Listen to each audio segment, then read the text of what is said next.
Matapos mabigong manalo sa huling laban niya sa bansang South Africa noong Mayo 28, 2022, ay dumayo naman sa bansang Japan itong Pinoy na may bansag na hard hitter. Tubong libak Sultan Kudarat na si Isnit Domingo. 23 pa lang ang edad nito at may tangkad na 5'3". Di basta-basta ang kanyang misyon sa Japan dahil isang rising boxing prospect ang kanyang makakalaban. Ito ay si Juki Yalimura na tubong Tokyo, Japan. 24 ang edad at may 5'4" na tangkad. Dating sparring partner din pala ito ng kasalukuyang 4 Division boxing champion ng Japan na si Kazuto Ioka. Undefeated ang Hapon na may kartadang 3 wins, 0 loss, isa dito via knockout, habang may record naman ang dayong Pinoy na 16 wins, 2 losses, 8 via KO. Sa laban nila ay winasak ng dayong Pinoy itong undefeated young prospect ng Japan. Dinungisan ang malinis na kartada, dinurog at ilang beses pang pinabagsak sa ibabaw ng lona. Tinalo ang Hapon via TKO. Ating tignan ang lights ng kanilang bakbakan.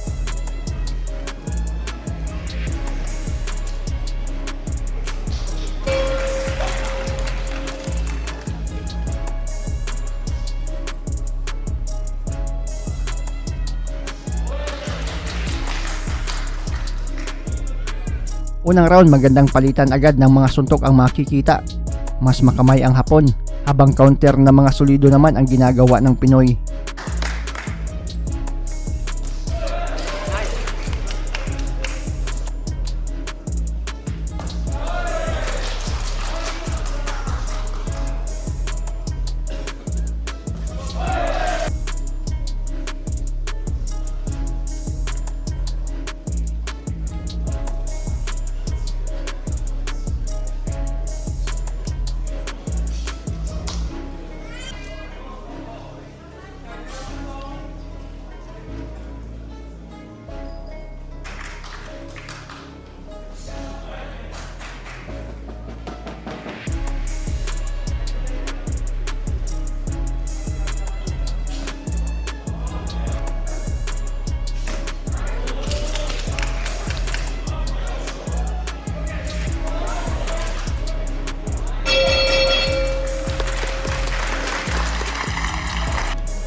Round 2, ganun pa din ang takbo na ban. Mas makamay ang Hapon, pero ilang beses na ding naaalog ang Hapon mula sa mga accurate na mga patama ng Pinoy hanggang bumagsak na nga ito.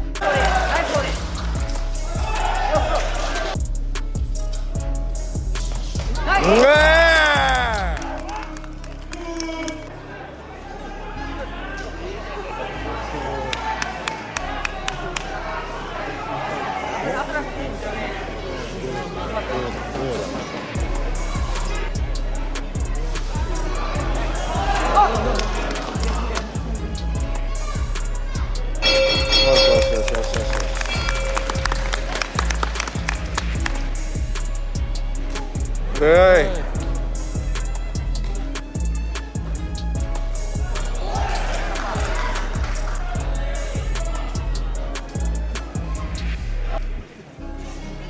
Dito sa round 3, sa gitna ng mainit na palitan ng mga kombinasyon, ay nahuli na naman itong Hapon at nabilangan sa pangalawang pagkakataon.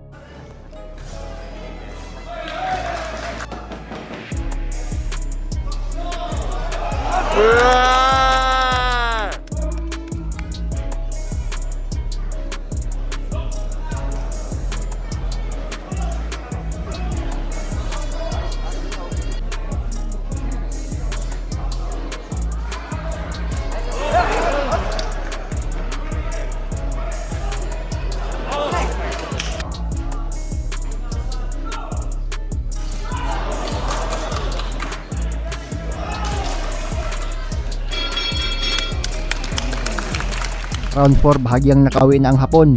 Nakakatama din ng mga solido, pero talagang matibay din si Kabayan. Di kayang patumbahin. ng young prospect ng Japan.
Sa huling bahagi ng round 5, sunod-sunod ang matutulis na paa ng Pinoy sa katawan at ulo nitong Hapon hanggang paluhod na lang ito at nabilangan sa pangatlong pagkakataon.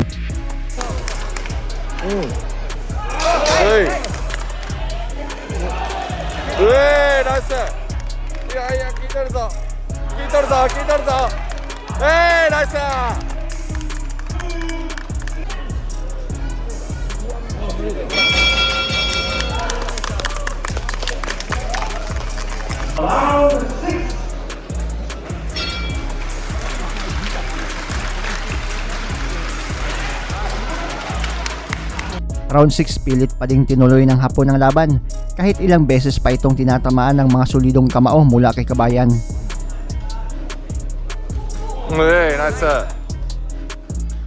At matapos matamaan ulit ng kaliwa sa Pinoy ay naalog na naman itong Hapon at referee na mismo ang nagpatigil ng kanilang laban.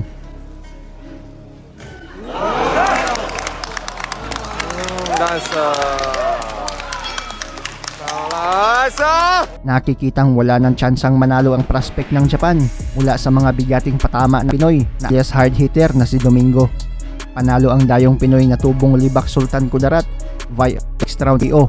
Undefeated na Hapon na wasak ng Pinoy na tubo Libak. Hi guys, this is Mark Magnifico Magsayo. You are watching Channel Manoy.